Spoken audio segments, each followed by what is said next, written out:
says it's preparing. It says we're live. It says we're live. Are we live? I don't see it on the screen yet, but I bet it's on a little bit of a lag. Should we go ahead?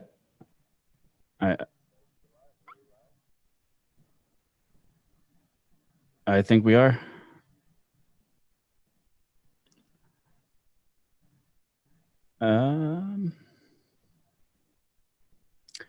It still shows as waiting on my screen. Yeah, it's on, dude. We're on like a delay. I have it on a separate window. Okay, so we're good to go. I think you just need to come in hot, man. All right, let's do it. Welcome back to Everything EOS, the longest running EOS podcast. We're coming at you a little earlier this week. We have another episode that will come out later this weekend that covers everything in EOS news. But what we wanted to jump on live tonight to talk about was this article from Bloomberg. Now, if you all didn't see, there was this article titled something along the lines of Block.one returns a 6,500% return to its investors. It mentioned Peter Thiel, who participated in the latest funding round of Block.one. And if you look at a lot of the data, a lot of the little tidbits in this article, a lot of it was actually very, very positive. But unfortunately, it got spun in a very negative way. So what we wanted to do was hop on here, talk about the article, talk about what it means, talk about why we think it's actually a very good thing, and then also go through a lot of the comments from Dan and Brendan last night, where they clarified a lot of different things. So, Zach, you ready to jump into it? Oh, yeah. So this is our first time live. We can only get good by doing it, man. People have been requesting it. This is big news. We've, like you said, man, we had to answer the same exact questions over and over again. It got Brendan and Dan in Telegram last night, so we're going to talk about some of the stuff that they said too, because besides battling the FUD themselves, they actually dropped a few good tidbits. But let's see if I get my screen shared here, and then we will go through what we see here. Perfect. All right. Do you see it on your screen? Yeah, I can see it. So here it is. This is the famous article from Bloomberg that people have been talking about for the last 24 hours now, really. So why don't you walk us through it? All right. Cool. So I think it's going to show whoever's talking on the corner screen there. Okay, so great. Yeah, so the article, the title, obviously, Peter Thiel backed crypto startup pays out huge return, basically. So basically, they kick it off, and they're basically billionaire money man Peter Thiel, Alan Howard, and Louis Bacon have seen plenty of big paydays, but probably none as usual as this one. Well, I don't know if they cited their source there. They're kind of making an assumption there. But basically what happened was, like, before we even get into the article, Block.one essentially bought back equity from Galaxy Digital. So this is not EOS tokens. This is actual equity in the company Block.one. And a lot of people were like, why is Mike Novogratz selling his shares of the company? And there's a lot more to it than that. And that's kind of why we wanted to get ahead of this right now. Yeah, and one thing that we should point out also, everybody's been saying, oh, Novogratz sold his B1 stock, right before June, like as if this just happened. What happened was yesterday, this article came out, but a lot of the documentation actually shows that he sold the shares way back in Q4 of 2018. So that was like the middle of the bear market. Things weren't looking good. And essentially, Novogratz cited Block.one stock exceeding its performance. It outperformed their expectations. So in order to sort of rebalance their portfolio, they sold off some of their Block.one stock, but they do still own shares in Block.one. Brendan Bloomer actually confirmed that on Telegram last night. So it's not like something horrible has happened or that they... Real quick, Rob. Yeah. So I was under that same assumption that it happened in December. So there's some confusion here because Galaxy Digital is a publicly traded company. There's stock in Galaxy, and that's why they have to publicly report all of their buys and sells. So the last quarterly report that came out was in December, but I have the this is the official press release that Galaxy Holdings Ltd put out yesterday. And if you read it, it says that on April 18th, they accepted an offer from Block.one, and then on May 20th, they closed it for $71.2 million. But it was more recent than December 2018, but we'll get into that. December 2018 is just the most recent public circular document we have available for Galaxy Digital. But if you just read the official press release, basically Galaxy is saying the acceptance of Block.one's tender offer reflected a decision to rebalance the portfolio to maintain an appropriate level of diversification after the position increased due to substantial outperformance. But what that basically tells me is that they accepted Block.one's offer. Block.one came to them with a valuation and basically offered to buy back the equity in the company. And that is not a negative thing. It's actually a good thing because it has the exact same effect as paying out a dividend to the rest of the shareholders. But rather than paying a dividend to the rest of the shareholders, they're actually pulling shares off the market. And it's a private market too. So this isn't like a liquid market. It's not a public company. You have to basically go OTC and find buyers for your shares. And in this situation, Block.one became the buyer because they made an offer to Galaxy Digital that they could not refuse. And let me make it clear. I know there's probably nobody out there looking to sell their B1 shares, but if you have B1 shares and you need a buyer, you can come to me. Yeah, I would love to own stock of B1. That would be great. But it definitely shows. I mean, this whole document that we got into Galaxy Digital's holdings and just the overall sort of financial outlook into Block.one had a lot of positives. And I think, do you want to should we jump into the Telegram messages first or keep going through the article? So yeah, so much I want to cover. I know this whole live thing's crazy, so I apologize. This is what it would look like if we did the regular podcast live. I've got like 7 pages of notes, but I'm like jumping through tabs and notes here. Yeah, let's let me why don't we gather myself. Why don't we start it off with the Dan meme, which is Crypto Tim actually tweeted this out that I thought was pretty funny. Shout out to you, Crypto Tim, if you're watching. Dan, obviously, Dan before and after. You want me to share my screen and show this as well? I'll pull it up. He basically said, June will be the biggest news since the EOSIO announcement. And then now recently, please don't overhype June 1st. So it's just kind of a meme when they're put together. It's kind of funny. But I don't think, recently people are really overhyping June 1st. Obviously, there's that Apple speculation. I really don't think that's going to happen. I think, the main things that people are discussing, like MEOS and maybe some kind of a wallet or EOSIO 2.0, I think all that. It's not called MEOS. Breaking news, everybody. Oh yeah. Last night, let me pull it up. You cover me, Rob. I got to pull it up. Yeah, go ahead and pull it up. But we will dive back into this article. There's so much that happened. Another interesting thing that I don't think a lot of people were talking about is that, this sort of report outlined Block.one's current financial situation. And there are so many fudsters that over the last 2 years, really, since the beginning of Block.one's token sale, have said, Block.one didn't have the money. They've been, refunneling their own money into the token sale to sort of prop it up and claim they raised $4 billion. But with this, we actually got to see that they have $3+ billion in liquid assets. They call them liquid fiat assets. More than 140,000 Bitcoin, which is more than $1 billion worth of Bitcoin right now that Block.one owns. So Block.one has the money. They still got billions of dollars. And that, I think, was a little tidbit that a lot of people missed, that, hey, they have the money.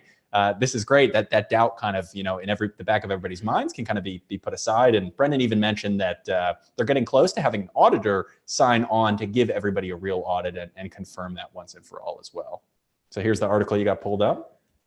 Yeah, okay, so it should be sharing now. So basically, what it says is in a March 19th email to shareholders. So Bloomberg got a hold of an email that probably only went out to other people who own B1 stock. So this is where it came from. So it said they had $3 billion in assets at the end of February. And that's also with their Bitcoin holdings, like you said, 140,000 Bitcoins being cut in half, and it's since gone up. So that tells me that if their total assets in the February were $3 billion, that means now they're up to $3.5 billion with twice the USD value of their Bitcoins.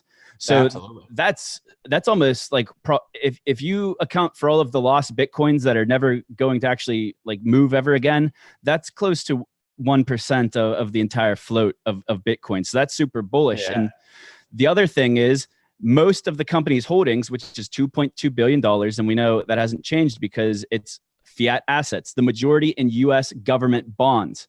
So that's not FUD to me. That's amazing news, because I've heard things where people thought maybe they had a bunch of Tether because Bitfinex was one of the early investors in Block.one, but no, they hold it in US government bonds. Like, so everyone who said that Block.one didn't have the money from the token sale, or they were recycling it to buy more EOS with their own ETH, this basically tells me that is all bullshit, and they had the money the entire time.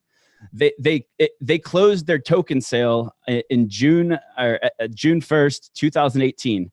You find me any other ICO out of the thousands of them that launched in 2018, find me any of them that still hold about 90% of their total capital that they raised during their crowd sale. Tell me how many people have 90% after a year of burn also. Oh, absolutely. That's what I see whenever I see these numbers is, holy shit, they have 90% of their assets still, whereas everyone else is negative 90% because they hold ETH the entire way down. Exactly. And this is, proper treasury management, where they're really looking at this in the long term. Block.one's 10% of EOS tokens vest over a 10-year period, with 10 million vesting every year. It actually happens every block, but effectively they get 10% every year. Somebody mentioned in chat, Miss Cavs fan, I hope short-term US bonds. Yes, they said liquid fiat assets. So I imagine that liquid means that they can cash them out at any time. So a 10-year. So people are asking about the audit release. So Brendan did speak to that. You can put it up on your screen. I don't think we have to share it, but maybe you can quote him exactly. Yeah. But without an audit for the crowd sale, the crowd sale might be awaiting an audit, but stocks are securities. They're US securities. This stuff's happening in the United States. There are third-party auditors who have been able to audit the bank accounts and things like that for Block.one. They can't put out these financial statements to their shareholders without those all being audited. And in addition to that, I'll pull up something to share on the screen here in a second. But it basically, I have the quote as well.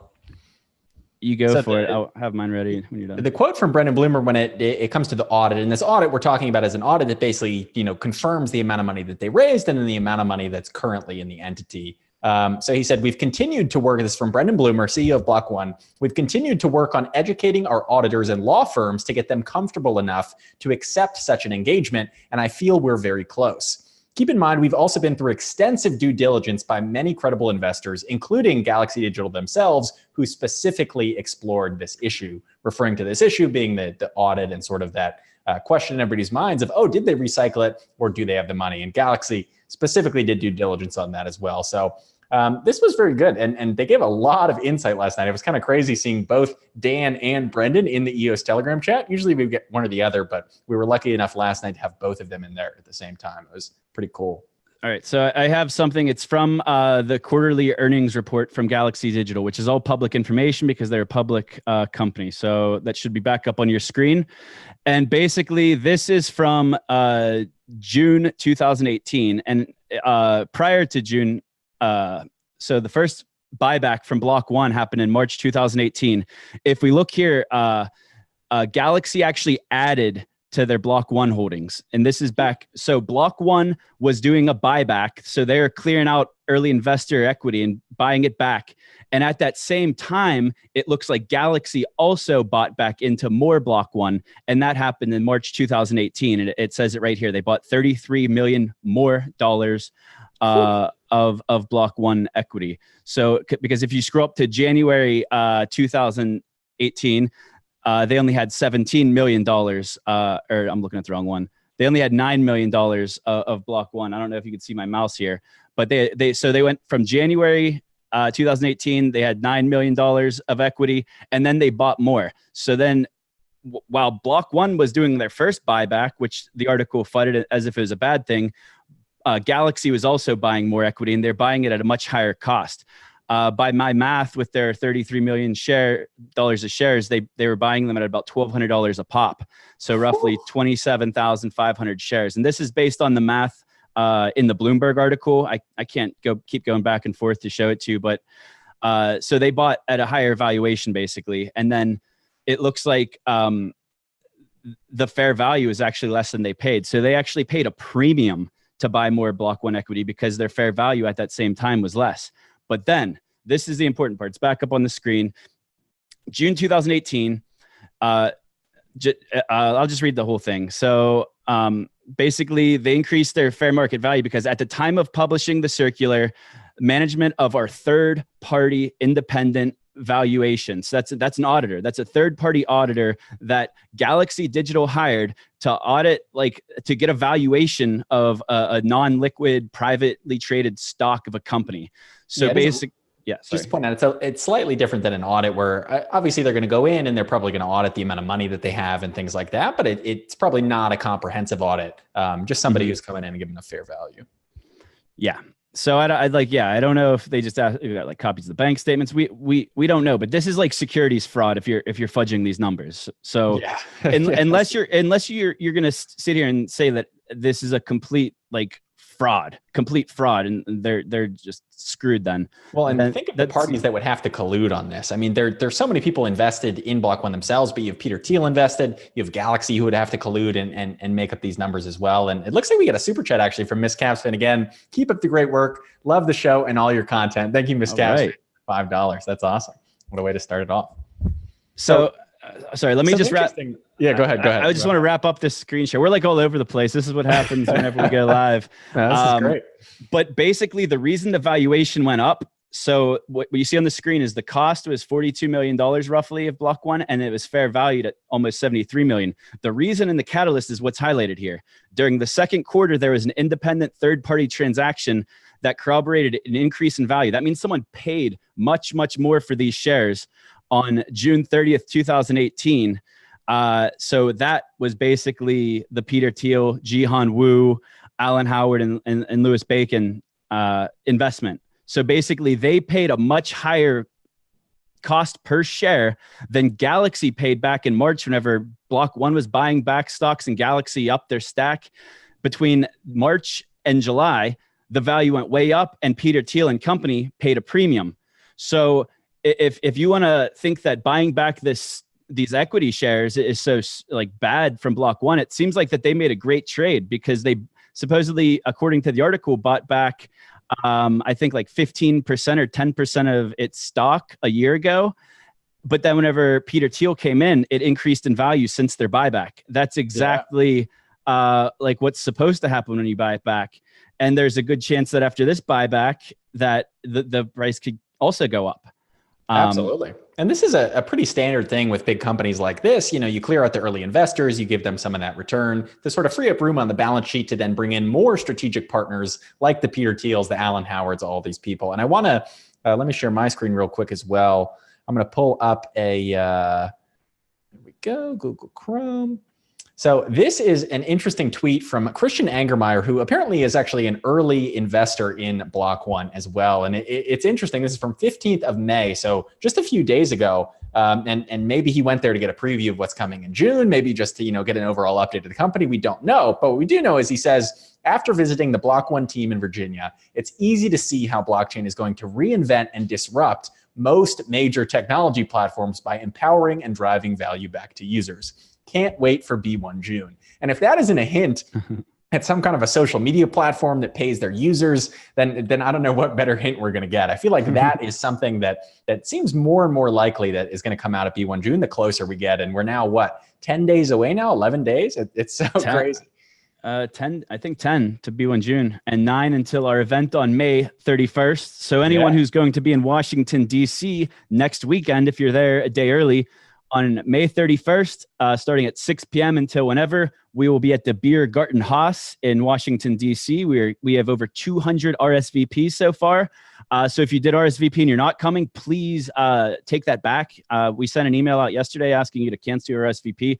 We really need to get an accurate head count. We're basically pushing the venue to the max. This is going to potentially be the biggest non-Block.one EOS event ever held. I haven't been to all of them, but I don't know of. I was at the Scaling Blockchain conference, and I was at the whatever the expo one was called last month. Yeah, EOS World Expo. And I've been to an EOS New York event too. I mean, I went to the very first event that had more than 100 people, but I don't think anybody's crossed the 200 person mark. I think EOS New York got up to 150, maybe 170 people at their biggest event. So if we can cross 200, that would be awesome. It's going to be an awesome night, 6 p.m. to 10 p.m. in Washington, D.C. the night before B1 June. And I'm sure we're all going to be like bursting at the seams of like one more day until we finally know what it is. So I'm super excited. I just want to, someone in the chat just said something else is real big. I just want to say, I don't know for a fact if it's the largest event. I haven't been at every event. I don't do a head count when I'm there. And I also don't know if all 200 people are going to show up. But we have the entire rooftop booked up. Hopefully the weather will be nice. And we'll just hang out on the rooftop all night talking EOSIO. It'll be our last night of speculation of all of this before we get the truth. We got another super chat as well for CHF. I'm not sure what currency that is, but thank you for the fiat. We appreciate it. Two CHF. EOS will scale Bitcoin confirmed. And this is what a lot of people have been talking about since we now know that Block.one holds 140,000 Bitcoin, almost 1% of the total supply currently that's been mined. I think it's 0.8%. And when all 21 million are mined, it'll be 0.66%, but a huge amount of Bitcoin. Brendan obviously has, sent out a lot of tweets about EOS will scale Bitcoin, all of these different sort of approaches of, we've seen the EBTC moving Bitcoin over, but it sounds like they have something more in store that could really solve the scalability issues on Bitcoin without having some kind of a centralized peg. So I'm excited about that. I think maybe that will be an additional announcement at B1 June as well. Who knows? I'm excited. I mean, if they wanted to just tokenize their own Bitcoin, that is, I have it in my notes, the dollar value of the Bitcoin today. Hold on. Yeah, more than $1 billion. I think 1 point something billion at an $8,000 Bitcoin, which is pretty crazy. But you can imagine, I mean, the reason why this 140,000 Bitcoin and that $3 billion in treasury is so good is that this means Block.one is going to be around for the long haul. They're going to be putting out EOSIO updates for the long haul, which will help us upgrade the EOS mainnet and any other chains that are spun up. It's good. It's a great thing for the entire EOS ecosystem that Block.one is going to be around, developing software, building their own apps for maybe forever with the amount of money that they have that they can earn interest on over time to cover their expenses. All right, so I'm gonna start pulling up some chat stuff. Should I do Dan or Brendan first? I don't know. Pull up Danny Boy. We've been talking about Brendan a lot. Shout out to Dan if you're out there listening. We love what you're doing. We're excited for B1 June. Maybe. All right. Never know. So we should have it up on the screen. Well, I'm way back in. I'm way back in time. We gotta start. May 21st, maybe. So what you're looking at here is the Dan message only bot. It's a very cool bot. Zach, do you remember who made it? I can't remember his name. He just messaged me the other day. I made the screen a little bit bigger so people could see what it's called. You can search, find it. Yeah, you can search this on Telegram. There's one for Brendan as well. Basically, anytime they post in Telegram, it sort of pops in their message with a context link, which is super helpful to jump you right to the message. People are getting a sneak peek in how we do our research on this live stream because we're just all over the place. So you can get the Dan bot. That's t.me/Dan EOS. And then it just forwards all of Dan's messages. So you see, it shows you how many people saw them. So these messages, only 263 people in the world have seen these. So I guess not as many people as I thought are using the Dan bot these days. So basically he's just saying they're making releases every week. And then he said, this is the message that Crypto Tim mentioned. He said, don't overhype June 1st. But I think that's because, and we're to blame a little bit too I don't think we're going to get Apple. I don't think there's an actual government. We're not going to fix the US government. I think they could have government applications, but it's not like running the entire government. 2 billion, almost 3 billion in treasuries. They might want to fix the US government to secure that investment.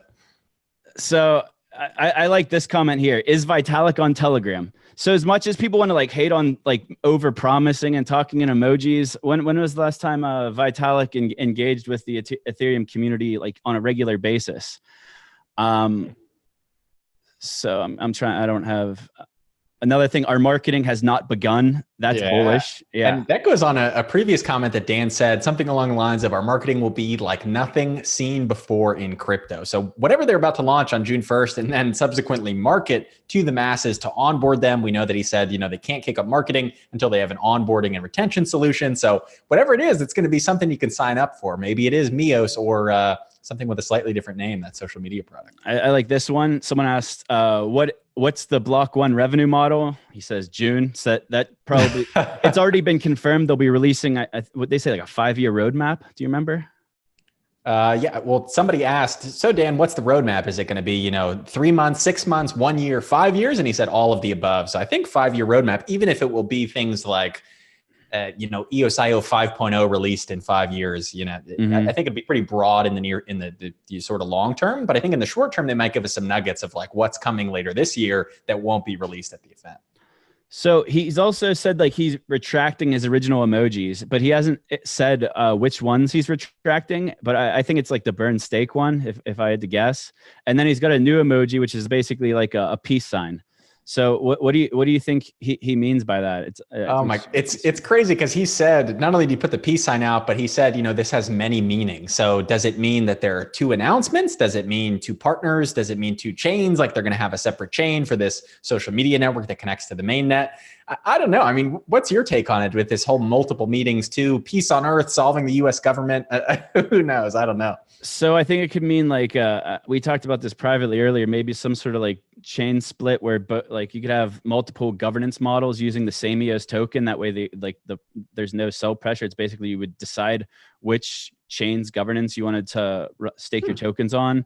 That would be like some sort of like side chain IBC thing. I can't even explain it because it's it's to give that like a conceptual overview. Brendan's been talking a lot about 1 token, 1 vote, meaning instead of taking your 1 token and being able to vote for 30 BPs, you can take your 1 token and vote for 1 to sort of limit the power that this, cartel has on EOS right now that has a huge amount of EOS.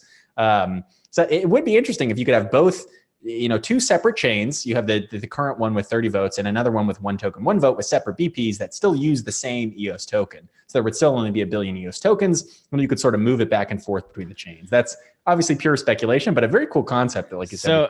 So I guess since you kind of handheld me on explaining what I tried explaining earlier, imagine if like CoinMarketCap would show like 1 EOS token, 1 market cap, because it's all EOS. But imagine if there were multiple chains, and like whenever you hold it in your wallet, you could decide like which side chain or governance model you wanted to hold the tokens on. And then the block producer inflation mechanisms were based on the total EOS tokens on that particular chain. So let's, and this is all speculation. This might just be an idea that no one's even thought of yet. But imagine if like there was a 1 token, 1 vote, like side chain, we would call it, because it shares the EOS token.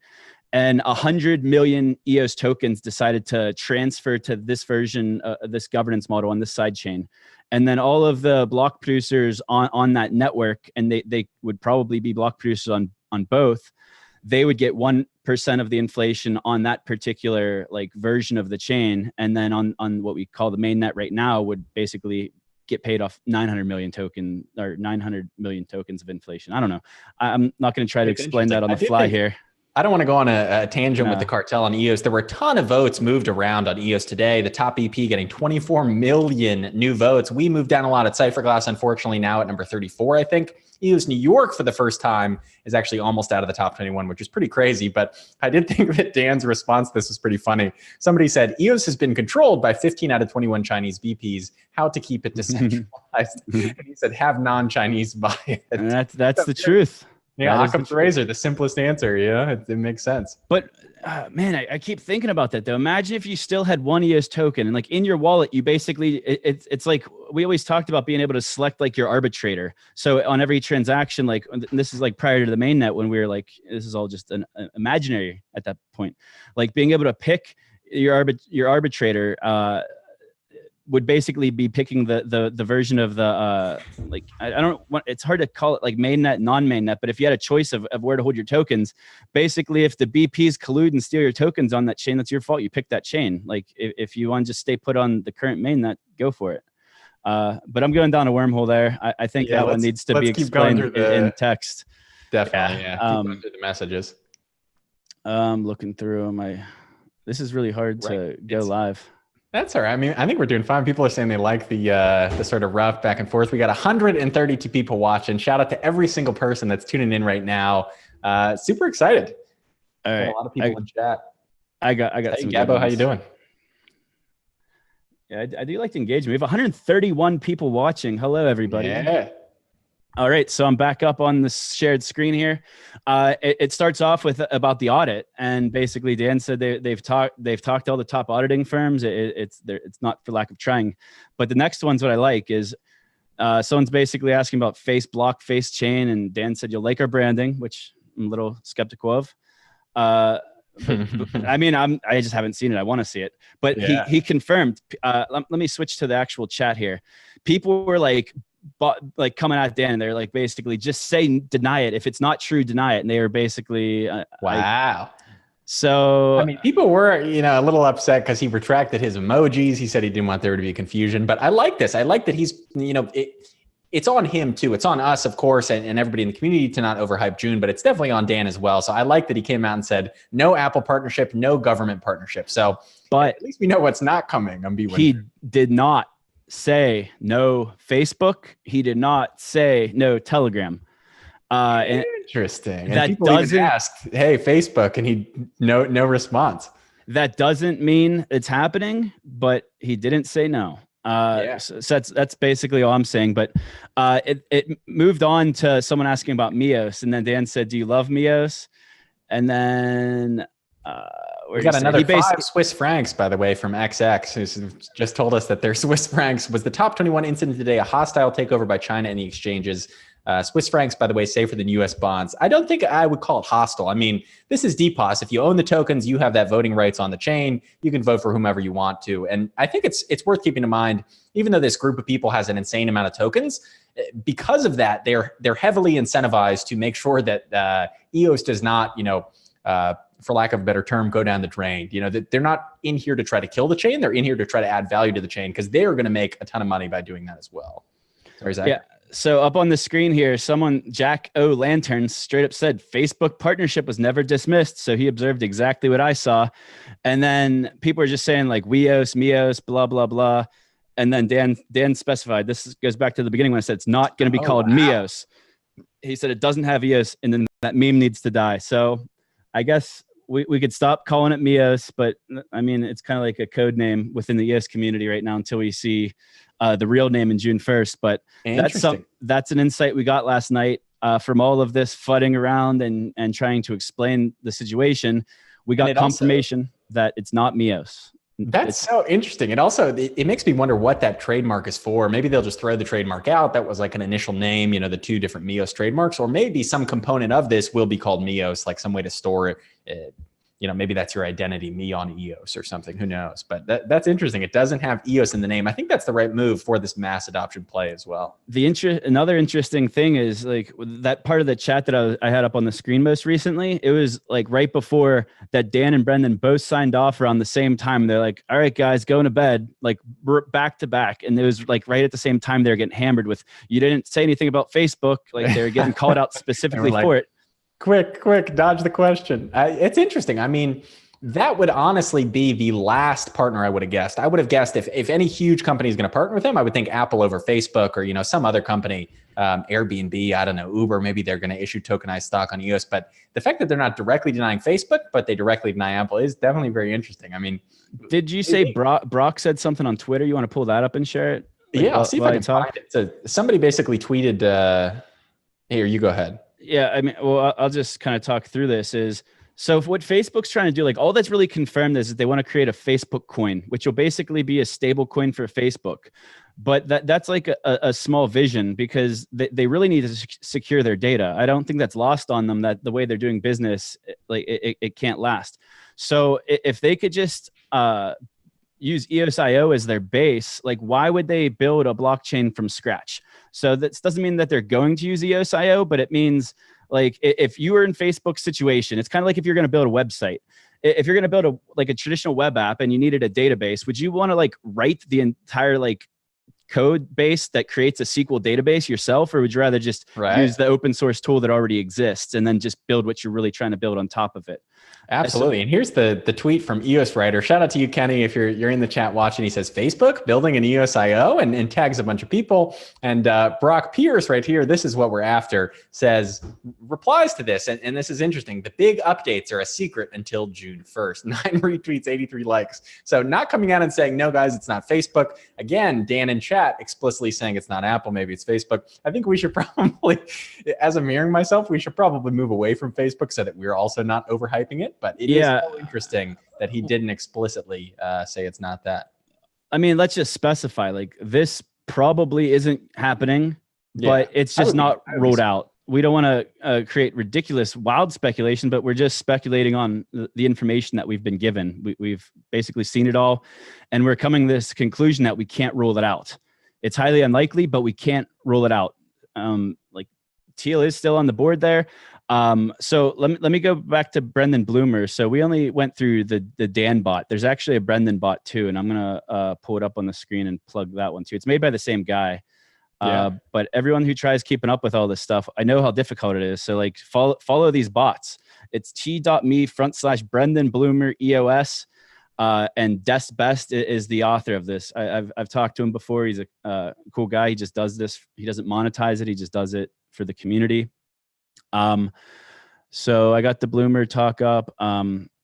Interesting comment real quick from Keith. Keith Nell says B1 and Facebook are not building competing solutions. It's the same solution. And Mark Zuckerberg from Facebook did come out recently and say he had this whole thing and wrote a whole article about, or not article, rather like a letter or a blog post about the new version of Facebook would be private. And people were kind of like, oh, is this a fake pivot? Like, are they just doing this for positive media attention after the Cambridge Analytica scandal and all the other data scandals that have plagued Facebook? But maybe they really are trying to innovate. I know Mark Zuckerberg's been looking at blockchain. That was his, I think, annual goal last year. He has this annual challenge he does every year, but it's crazy. I mean, I see, as a Cavs fan, if it is Facebook, I'd be mind blowing. Absolutely. Like, we call EOS like this operating system on this blockchain operating system. And if we want to compare it to an operating system that already exists, like Linux, there's a lot of comparisons to EOSIO being Linux. And then what Strongblock's trying to do is they're trying to be the Red Hat Linux, where they're like customizing it for like enterprise. So it's like open source. Like, what Facebook has nothing to lose to just build up completely from scratch on top of an EOSIO chain, just like Wax is doing. Like, Wax doesn't really get talked about that much because they didn't airdrop the mainnet, but they're doing their own thing, and they're doing great things on EOSIO. It's just the EOS community on the mainnet doesn't really pay attention because we don't have any financial incentive to do so. We weren't given anything for free. I could see Facebook doing the exact same thing. You wouldn't even know it was on EOSIO, just like you don't know what database they're on now. Are they on a SQL database? Are they on like MongoDB? We don't know what they're running in their backend, and it doesn't matter. But what does matter is if there's IBC, and Facebook's running their own thing on their own version, has nothing to do with the mainnet, and we have IBC, and you could transfer back and forth between chains across all the EOSIO chains, that means that there's like 2 or 3 billion people in the world that could potentially get set up on their first wallets. And I think we've said so much before, we just didn't speculate that it might be happening soon. I mean, can you imagine? That would be crazy. But let's definitely move on to more of these Brennan bot tweets. What else you want to pull up? I don't know. Someone's saying stop talking. I will stop talking about Facebook because I really don't think it's going to happen. So let's. Do we want to keep covering the FUD, or do you think we killed it? I think we pretty much killed it. I mean, just to recap, overall, I think it's a very positive thing. Block.one doing a buyback of their own stock because they see tremendous value in their future. They wanted to bring on strategic investors, some of the best investors in the world. Peter Thiel, who, I'll say Facebook one more time, was the very first investor in Facebook and is still on the board. So that would make this connection make sense. Alan Howard and so many of these other guys, Christian Angermaier, Louis Bacon, all of these great people that are just world-class VCs saw something in Block.one. And if anybody out there has read Peter Thiel's book, 0 to 1, it's honestly reading it, thinking about him, considering an investment in Block.one. The book reads like a guide of why he invested in Block.one. It matches up perfectly with sort of all of the things he looks for in an early stage startup like that. So it's just pretty wild. That's sort of the recap. Galaxy Digital still owns equity in B1. They even bought more equity in B1 earlier this year, according to these documents. They did not sell it. They did not sell their EOS. They still have a significant chunk of that. looked like $6 million worth at the time of this document. So it seems like all good news. It just, as is typical in EOS recently, the press has taken it and done a very negative spin on it. Instead of saying, Block.one has a $3.5 billion treasury, they say, did Novogratz panic sell his B1 shares? And they spin it in a horribly negative way. So shame on you, media, but we're here to correct the FUD. We are here to correct the FUD. And I have another Brendan Bloomer quote, and I'll just read it in full. Last year's buyback, and he's referring to March 2018, the time when Block.one was buying back original equity from the seed investors and Galaxy was buying more. Last year's buyback was to make room for new investors without unnecessarily inflating our balance sheet. This round included highly strategic shareholders such as Peter Thiel, Alan Howard, and Louis Bacon, and was also a very positive thing for the company. This year's buyback positions us for the same, and we also expect it to be another milestone for the company. Interesting. So does that mean more investors? It's exactly what it says. And it could be a company or it could be a person. Facebook investing in Block.one. I said I wouldn't say it again. I got to pull it out. Yeah. So basically what this means is, okay, so we pulled up the treasury stuff earlier, and it makes sense that they have great treasury management. They've hired like every banker in the world that wants to get in the blockchain. Have you ever seen their executives? They've got more bankers and lawyers than the actual banks. That might be their full-time job, is just managing that treasury. I think it is probably several people's full-time job, and that's a good thing. But where was I go? The treasury. I have something I can share as well. One of his recent things, if you can't think of the treasury. I can't think of what I was going to say. That's all good. If you think of it, we can jump back to it. I want to highlight on something that this was towards the end of his conversations before Brennan signed off, right down here. And this is sort of alluding to what the platform is going to be. Of course, he says, no MEOS, don't worry. Dan said, it doesn't have EOS in the name. So whatever this social media product is, if it is a social media product, it's not going to be called MEOS. But I thought this was interesting. Brendan says, we're focused on giving this community a new home to communicate, a place where we can grow more healthily and invite the world to join us. And that, to me, him sending that message in Telegram, which is really the home of crypto right now for any cryptocurrency, whether you're in this ecosystem, the Bitcoin ecosystem, or another ecosystem, Telegram seems to be the main place that everybody is communicating. And obviously Telegram launching their own blockchain. Maybe this is a competitor to that in some way, where they're going to move everybody from these existing platforms like Telegram over to their new platform, where we'll be able to have an everything EOS chat on the new Block.one social media network, or this Facebook partnership. Who knows what it'll be? But I just thought this was an interesting quote that we should definitely highlight. A new home to communicate is what they're giving. Mm-hmm. All right. So I remembered my thought from before, and it's basically what it goes back to that quote from Bloomer. Maybe I should pull it back. Or basically what he was saying is, like, they did the buybacks because they want to bring in more investors and they don't want to overinflate their balance sheet. So based on the FUD article from Bloomberg, it said that they have $2.2 billion in liquid fiat currencies. So what that means is, let's say that a big company, like, I don't want to say Facebook, like a big company or person, like maybe like a Tim Draper type person, right? Maybe they want to come in and buy $100 million of Block.one shares. So if they wouldn't have did the buyback, then instead of having $2.2 billion in the bank, they would have $2.3 billion in the bank. Like, what's the point of holding all of that cash? So what they're doing is they're basically giving away $71 billion of cash back to Galaxy. 71 million, yeah. Then they're going to take on, in this example, 100 million. And then there will only be a positive gain of like $30 million. But that buyer who came in after Galaxy might have come in at a much higher valuation.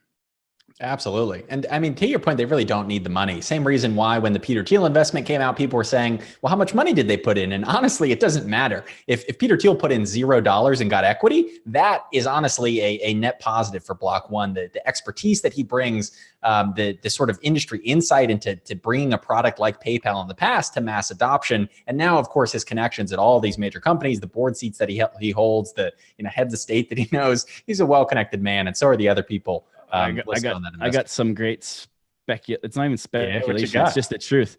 Shout out to all the people in the chat. M Blue Crypto's here. Scott Diamond, Crypto Cal, Matt A. A lot of good people. So what I have up here is the Founders Fund portfolio. And the Founders Fund is Peter Thiel's investment fund. It's like multiple billions of dollars. More than just him manages it. But let's see the first one, Palantir. They have a giant government contract for the U.S.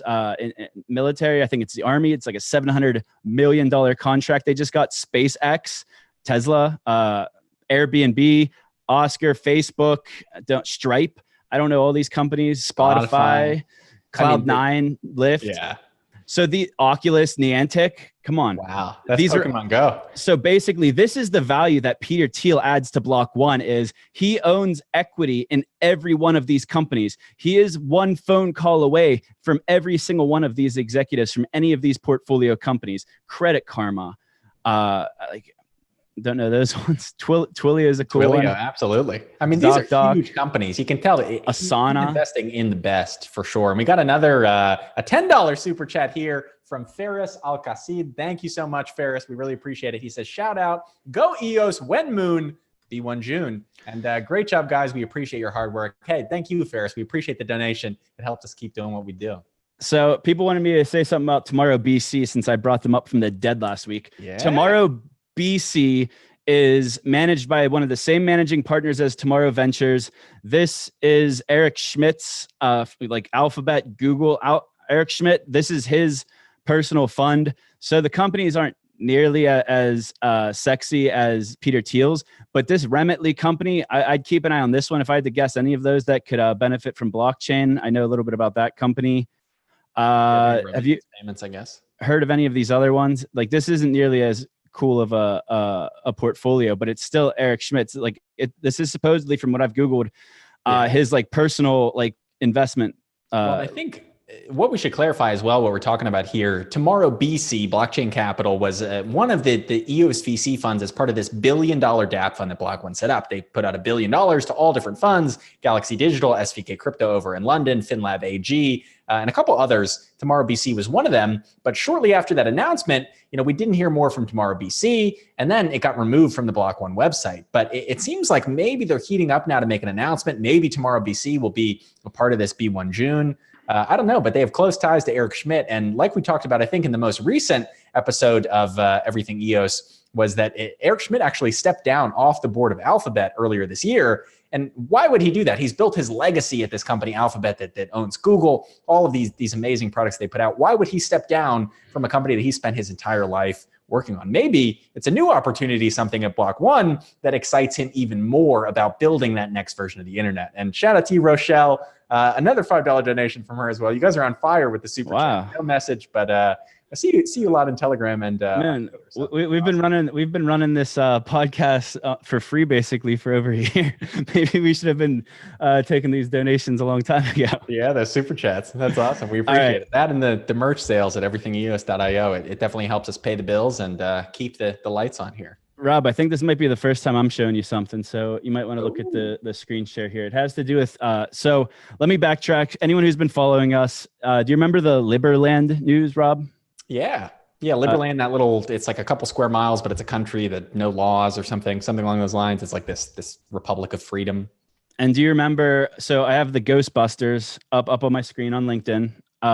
So that's like this group of block producers mostly. I don't really I don't remember all of them. There's a bunch of them, major projects.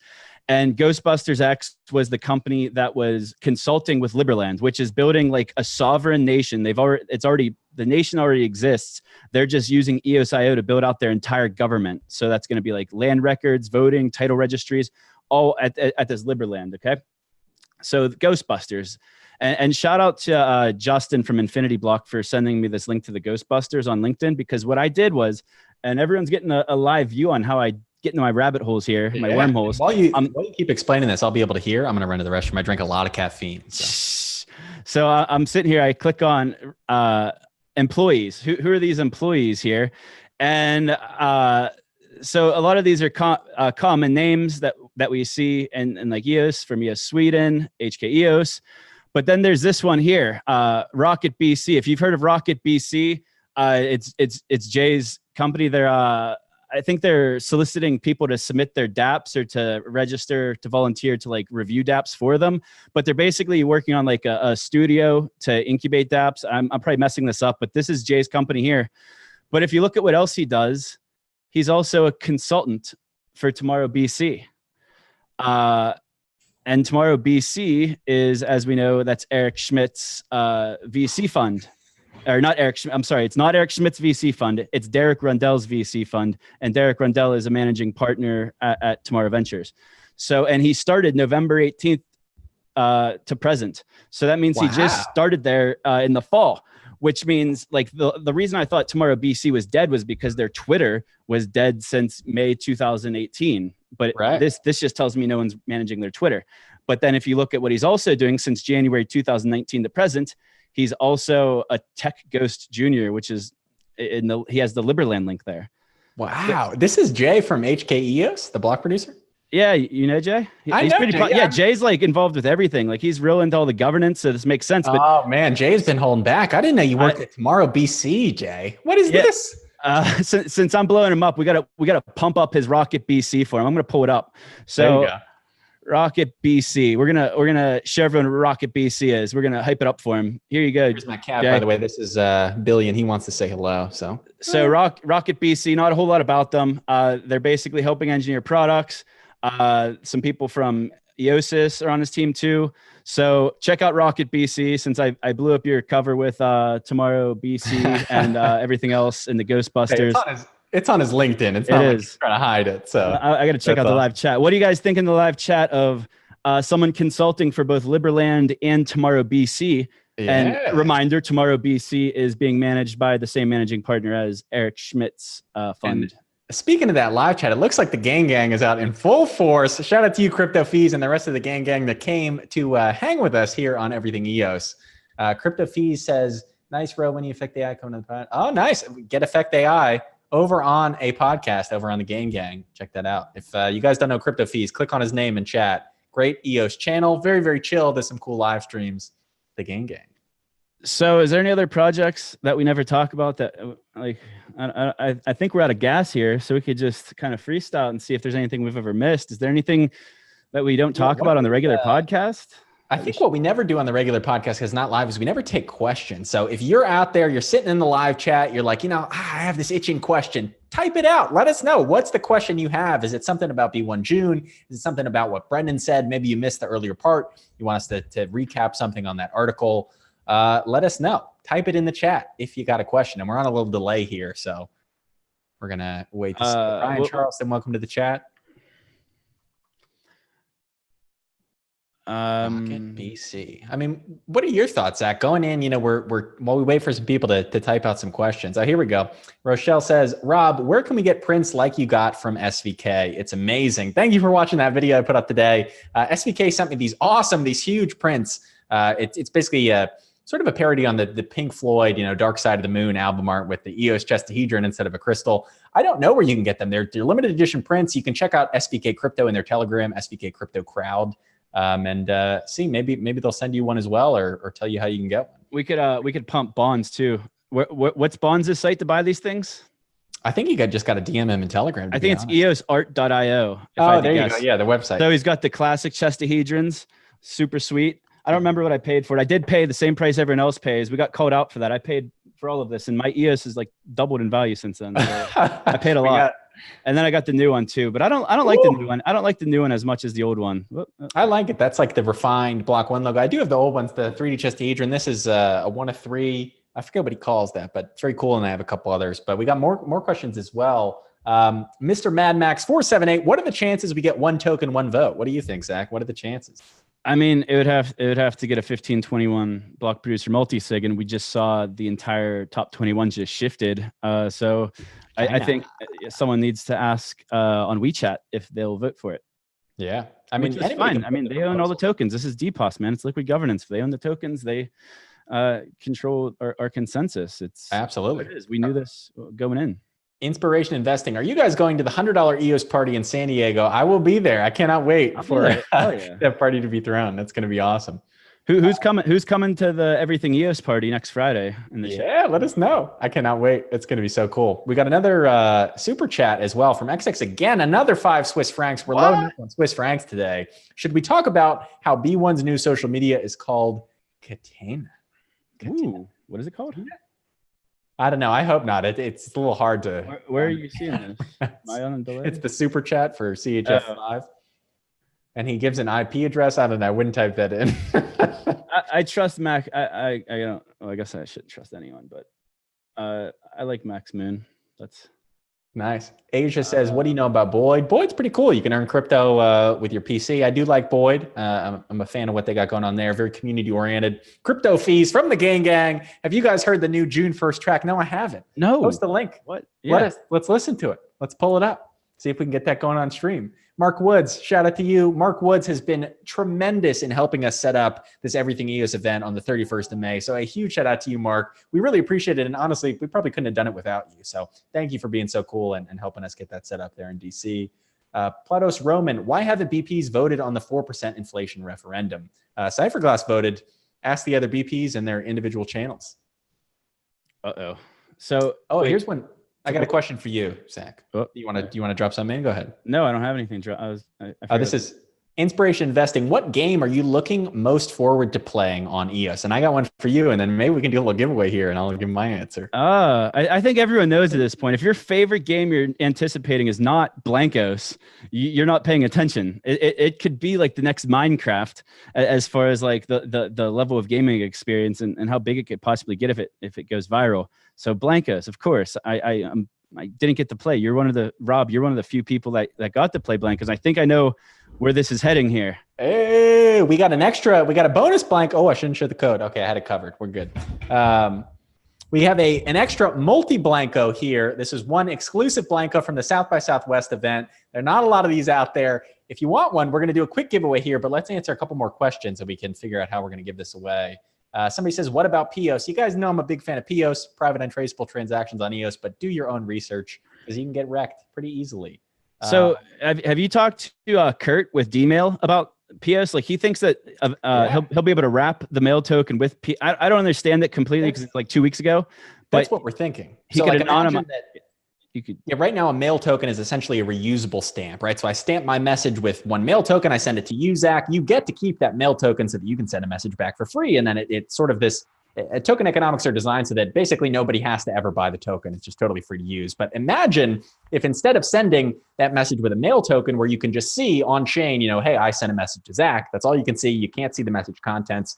Imagine if you could make the senders private, the sender and the recipient. Maybe you could stamp that D-mail message with a PEOS token and actually make the whole thing private. And obviously, we haven't built an MVP for it. It is just a concept idea right now. But that's what we're looking at. It should be pretty cool. And I'm very excited about that whole ecosystem overall. What could be built on top of a privacy token now that it exists in this sort of private version and public version that we see today. I have a question, Rob. So we gave everyone something to do Friday night. At starting 6 o'clock, everyone knows where you got to be. If you're in DC earlier than that, there's actually a free event, a free blockchain event at the SEC, and it's first come, first serve. So that's where I'm planning to go whenever I get into DC. It's on a first come, first serve basis. So I don't know if I'll be let in, but there's like an all day conference at the SEC. I'll be there, and then we have our event at night. But what about on Saturday, Rob? So Block.one, their B1 June doesn't start until 6 p.m. and it runs until 9 p.m. on Saturday, B1 June. What are your plans for the daytime on Saturday? Honestly, I'm thinking about hitting a museum or two. I've driven through DC so many times. Obviously, I grew up here in Virginia. I now live back here in Virginia after being away for several years. I'm really close. I'm only a couple hour drive away, but I've never stayed in the city for a while, never for more than one day, never walked around. I think I might go explore. I might explore some museums. So maybe we can get an Everything EOS group together and go hit some. That's what I was going to say. If anyone wants to come into our Telegram channel, it's t.me/everything_EOS. We can coordinate some plans. Justin Buck had a good idea. Shout out to him. He's with Brock Proxy. He wanted to rent electric scooters, which I think would be a blast. I did it in San Francisco. Yes. And we could also do the sightseeing. We can go to like the Lincoln Memorial. That would be great. When I was in Austin, Texas for South by Southwest to actually get these Blancos, Adriana, one of our partners at Cypherglass, and we were out on scooters like that. That was how we saw the city. We went to the Capitol Hill. It's the best way to see a city. It's obviously a little dangerous. You're on a scooter. But if you're careful about it and you're not like cutting in front of cars, you can be pretty safe. Is everything EOS development courses, this is from Keith Neal, are the courses going to update to use new EOSIO Explorer that was released yesterday? I don't know that we're going to update to include that specific Explorer. Right now, we've been focused on EOS Studio, which looks a little bit more built out, but that EOSIO Explorer release looks like it's kind of laying the foundation for more tools to come. So whatever we think is the best solution at the moment, we'll sort of plug that in the courses, but the courses are being updated. We have a new, maybe I shouldn't say this. Can I say that? You know what I'm going to say? You could say it. I might not be able to. You could say whatever you want. Okay. Well, there's a new VRAM section coming as well that will show you how to utilize the dapp network, utilize VRAM, that virtual RAM, right there in the Everything EOS developer courses. So that addendum is coming soon, and we'll let you guys plug into the dapp network, use your dapp tokens. Someone asked if we had invites to B1 June, and we do. So yes, we will be there. We've had our invites, I think, for a while, but we got the official ones too, like the email ones that everyone else got. Yeah, but we will definitely be there. Peter K will be there. He's not with us right now. He's probably in a terminal window somewhere. Yeah, he's coding away. Jason Kemp says, "See you guys at the Everything EOS party." We'll see you there, Jason. Come up and say hello. Thanks for watching. Crypto Fee's not in DC. Ah, man, I was hoping you would be there. He's in Vegas. EOS Phoenix, by the way, Ash Oro called you out today on not getting back to him on his DMs. I get so many Telegram DMs. They fall through the cracks. They do. I really I'll go into some DMs. I'm like, oh, I need to message this person. And I notice, oh my God, 3.5 months ago, this person messaged me and I never saw it until now. So I apologize. If I don't see your DM, send another one. Hopefully I'll be able to read it. Anything else? I have... I might get in trouble, but I have like one bomb I could potentially drop, but I think I'll save it for. So we usually record our podcasts on Wednesday and we try to get them out on Friday because it takes a little bit of time to get them all edited. So we didn't record today. We're going to record tomorrow. So the weekend's podcast might come out a little later than usual, but you're getting this long live stream instead. Because we want to do more content for you guys. It's just, you see what live looks like. I mean, we're a little bit more organized whenever we do our pre-recorded episodes, but they do have a lot of editing, and this is fun. This is good to get to engage with you all out there. We got the super chats coming in. It's pretty awesome. Inspiration investing. Why did Mike Novogratz sell his stock in B1 June? We talked about this at the beginning. After this, he only sold a portion of it. He owns a lot more of it. He basically sold it to recoup some gains during the bear market. So to realize his gains. So the timing of it, I talked to Rob about this before we started recording, is he actually sold about a little over a year since he bought more. So last March, they actually tripled the size of their holdings in Block.one. And whenever they sold in like May or April, they actually passed 1 year of holding that stock. So it was advantageous for capital gains also. And if you've been following the news throughout the bear market, Mike Novogratz and Galaxy Digital have been open that they took some major losses in the market last year, as everyone did, except for Block.one apparently. And he took major losses. So you don't realize the gains until you sell. Just like we always say, like you hodl and you don't realize the losses until you sell. So all Novogratz is doing is kind of realizing his gains, and it's negating a bunch of losses he probably took on his crypto holdings last year and maybe even earlier this year. So it's really normal. Like Block.one might have originally been 5% of his portfolio. I don't know the exact percentages, but imagine if his portfolio was 5% Block.one and then Block.one doubles in a half, then all of a sudden it's like 10 or 15% of his portfolio. And that's what we mean by rebalancing your portfolio, is he rebalanced it. So maybe Block.one's back to being 5% or even less than 5%.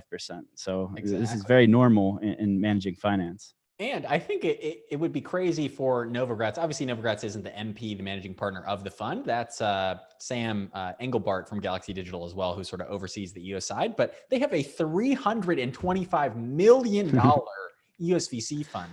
If they aren't bullish on EOS, who is? $325 million dedicated to dapps on EOS. I mean, that's just huge. They have plenty of exposure. So they got the $325 million they're still managing, and they're managing some of the biggest companies building on EOS, the Everipedia, High Fidelity. Those are two. Good Money, the bank that no one's really talking about, and they've kind of been working in stealth also. Do you guys remember Good Money? Huh? Yeah. Go back and watch episode 35, or I don't know what it was. Absolutely. I like this. Nerdmaster, is the June announcement going to be live online? Is there a link? So it's not going to be live, but it will be up the same day, they've said. So we'll be there at B1 June covering it. We'll be tweeting it out. I'm sure anytime there's an announcement, we'll be tweeting it on everything EOSIO. Then the Telegram, obviously, obviously we'll be posting updates, but the full sort of produced, edited video will come out that same day. That's a quick turnaround, but I bet they can do it. It's always high production quality over there at Block.one. We talked about, I don't know if we talked about this in like a private group or in the public, but we're like, when we realized that the Block.one event is 3 hours long. If you didn't get an invite and you don't realize this, the event runs from 6 p.m. until 9 p.m. So whenever we're like waiting for these announcements, there's going to be more than one announcement. It's going to be multiple announcements. Some of them are probably things we've guessed before, but I 100% believe there's going to be a lot of surprises also, or at least a couple of surprises.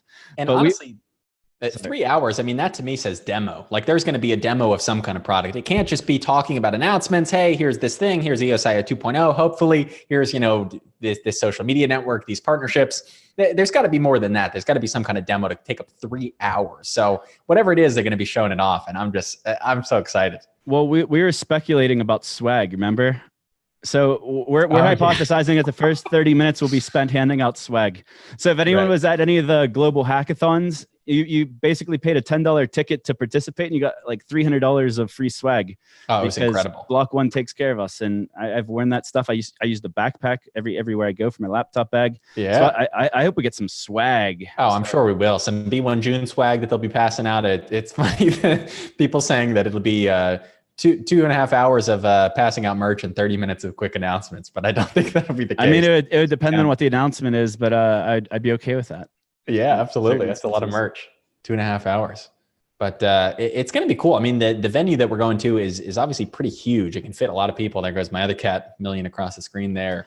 I don't have it in front of me, but I was going through like really. So if you missed it, my B1 June teaser video, it's only like 6 minutes long. Oh yeah. Go on our channel and watch it. It's so good. I spent so much time on it and I dug deep into the archives. I started at the announcement of EOS at the Consensus 2017. And I started this editing process while I was at Consensus 2019, which is pretty cool.